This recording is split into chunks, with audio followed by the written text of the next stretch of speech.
बहिना कर ले शिव जी के चर्चा, देहिया सुंदर मिललौना। ये बहिना कर ले शिव जी के चर्चा, देहिया सुंदर मिललौना। देहिया सुंदर मिललौना, देहिया सुंदर मिललौना। ये बहिना कर ले शिव जी के चर्चा, देहिया सुंदर मिललौना। ये बहिना कर ले शिव जी के चर्चा, देहिया सुंदर मिललौना। सुंदर मिललौना, देहिया सुंदर मिललौना, सुंदर मिललौना। Singing by Bipin Bihari। ये बहिना मिलो सुंदर देहिया, किया खेलन बिताबै छनहिया। गे बहिना खेलन बिताबै छनहिया, बहिना गे बहिना गे।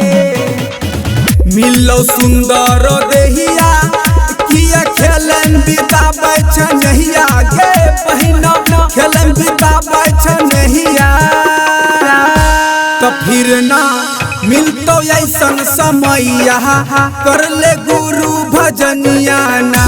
ये बहिना कर ले शिव जी के चर्चा, देहिया सुंदर मिललौना। सुंदर मिललौना, देहिया सुंदर मिललौना, सुंदर मिललौना। ये बहिना आइल है तू अकेला, जय भाई एक दिन फिर तू अकेला। गे बहिना जय भाई एक दिन अकेला, बहिना गे बहिना गे।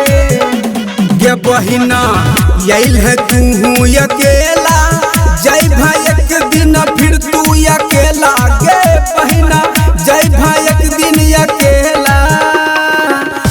तो बिपिन गाबै शिव जी भजनिया, कर ले गुरु भजनिया ना। ये बहिना कर ले शिव जी के चर्चा, देहिया सुंदर मिललौना, सुंदर मिललौना। Present by SK studio Bhawanipur.